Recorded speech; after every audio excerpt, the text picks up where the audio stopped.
नमस्कार, आपका स्वागत है हमारे YouTube चैनल शिक्षा सखा पर। आज मैं आपके लिए लेकर आई हूँ कक्षा 6 हिंदी कार्य पुस्तिका का पाठ 17। पाठ का नाम है सांस सांस में बाँस। पिछली वीडियो में मैंने आपको पाठ 16 वन के मार्ग में पाठ के अभ्यास का हल करवाया था।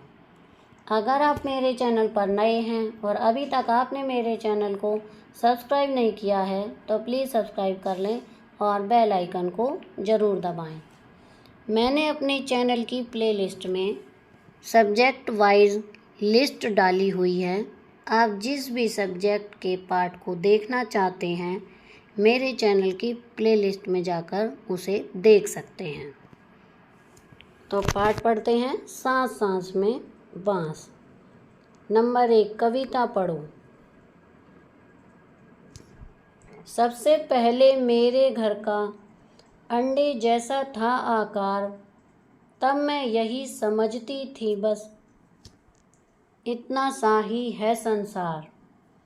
फिर मेरा घर बना घोंसला सूखे तिनकों से तैयार, तब मैं यही समझती थी बस इतना सा ही है संसार।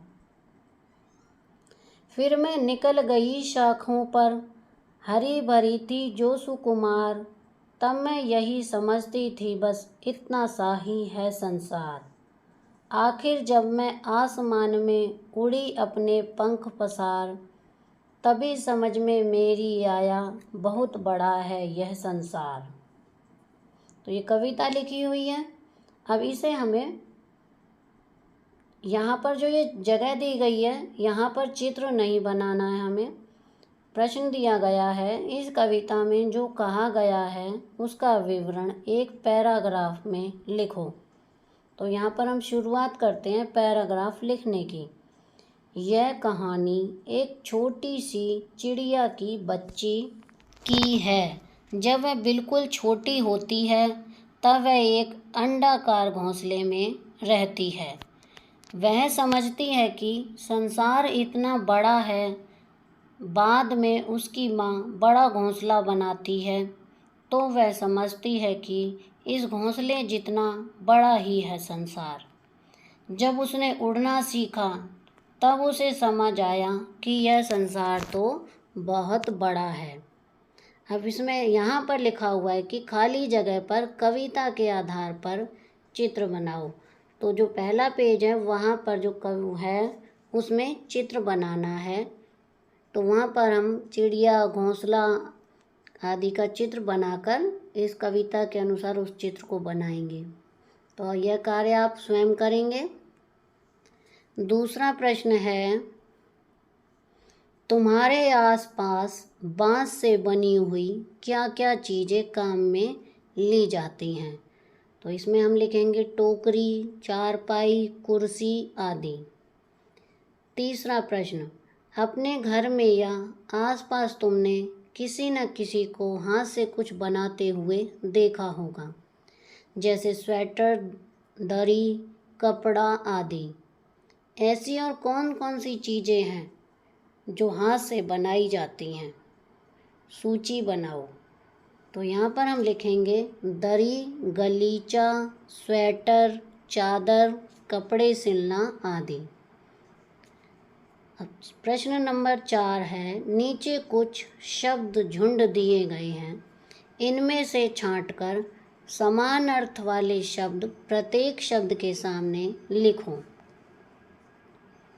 शब्द हैं सूर्य, मुसाफिर, जल, चंद्रमा, खोजना, स्नेह, मरुधरा, रात्रि, किताब, चांद, प्रेम, पोथी, आफताब, चंदा, खुशबू, राही, रवि, पेय, रजनी, महक, दिनकर, भास्कर और सबसे लास्ट में है मरुस्थल। अब पहला उदाहरण दिया गया है, जैसे सूरज, तो सूरज को सूर्य, भास्कर, दिनकर और रवि इस तरह लिख सकते हैं। अगला है रात, इसको लिखेंगे रजनी, रात्रि, निशा। सुगंध, इसको लिखेंगे खुशबू, महक। ये शब्द हम ऊपर वाले शब्द झुंड से लेंगे। प्यार, इसका है स्नेह, प्रेम। पुस्तक, इसका है किताब, पोथी। यात्री, इसका पर्यायवाची बनेगा मुसाफिर, राही। अगला है पानी, पानी का है जल, पेय। चांद, चंद्रमा, चंद्र। ढूंढना, इसका बनेगा खोजना।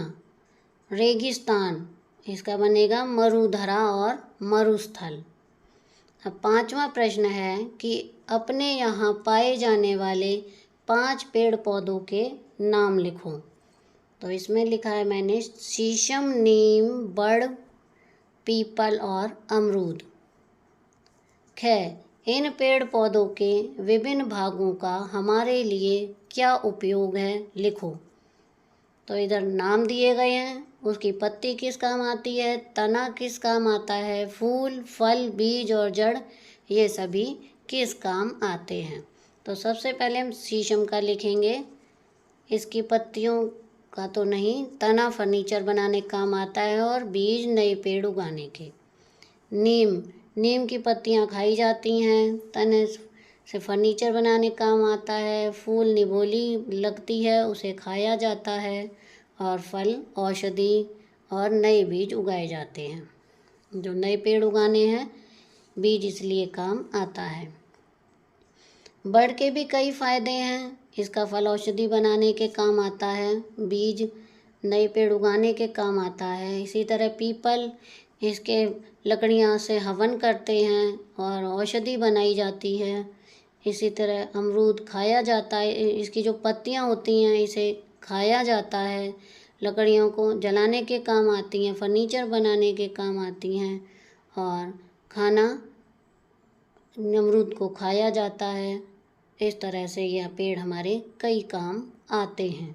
नंबर 6, खाली स्थान में एक शब्द भरना है।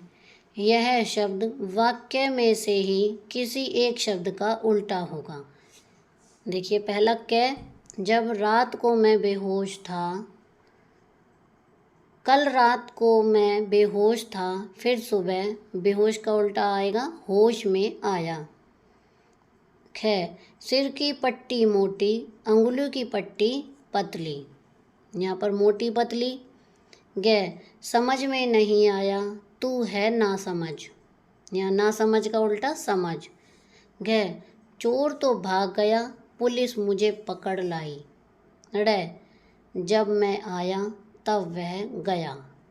च, जब मैं अंदर आया तब चोर बाहर गया। 6, कौन मूर्ख कौन चतुर। 7वां प्रश्न है, सांस सांस में बांस। पाठ के आरंभ में बांस के बारे में जो कहानी कही गई है उसे अपने शब्दों में लिखो। इसका उत्तर हम लिखेंगे, एक जादूगर थे चंगकी, चंगल नबा। अपने जीवन में उन्होंने कई बड़े बड़े करतब दिखलाए। जब मरने को हुए तो लोगों से बोले, मुझे दफनाने के 6 दिन बाद मेरी कब्र खोदकर देखोगे तो कुछ नया सा पाओगे।